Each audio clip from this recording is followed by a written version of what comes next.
The charity success is really not the charity success, it's Gibraltar's success. We always say that it's a team Gibraltar, which has really sort of supported from day one.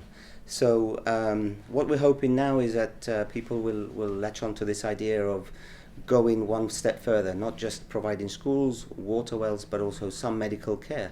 I mean, hernias are very, very common in Africa, especially with children.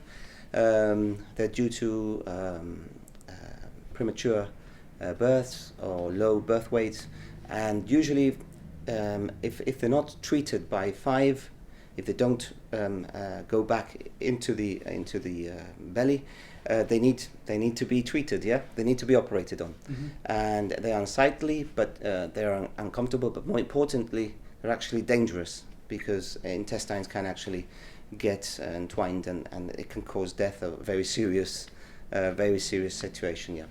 So we're hoping that the public in Gibraltar will once again step up and support. I mean, hernia operations are simple procedures. They cost around £60. 60 pounds. I mean, you know, it's nothing really for most of us, thankfully. And we also found that a lot of the children actually aren't taken to a hospital because, first of all, the parents cannot afford the operation, even if it's only £60. It's a lot of money there. And second, many of the times the breadwinners of the family can't afford, you know, the parents, if there are 2 parents, you know, mother and father, working, they cannot actually afford to take time off their work, which you know, affects the income, the small income coming into the family. So what we do is we provide the funding for the actual operation, which is around £60, and another £60 roughly for transport, for food, accommodation, for the carer, because we need a carer. Make it easier for it to get done in the family, in the family context. And so if somebody is listening or watching this interview, how can they help? I think the easiest way to help is to set up standing orders. Standing orders, we found over the years that regular support, we can only give regular support with regular income, and that's really the best way.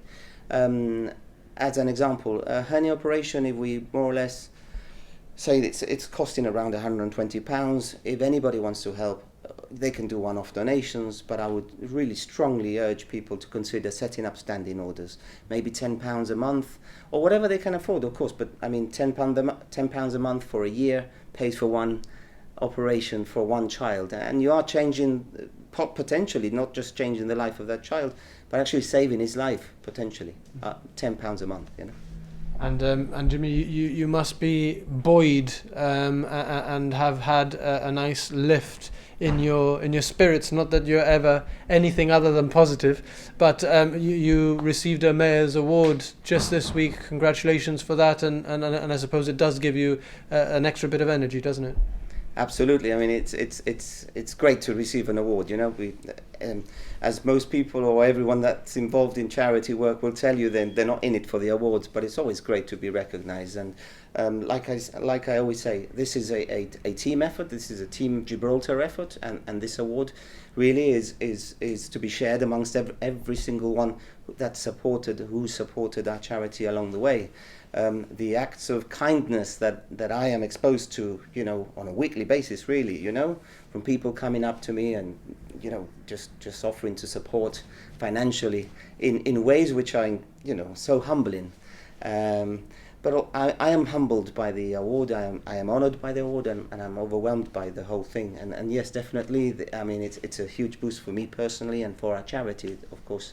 And many congratulations to all the recipients. I mean, you know, it was just great to be there with Christian Santos, His Worship the Mayor, and all the other worthy recipients. And I felt very lucky to be, you know, to have been selected when there was probably so many other worthy recipients that didn't get it, you know. So yeah, it's great.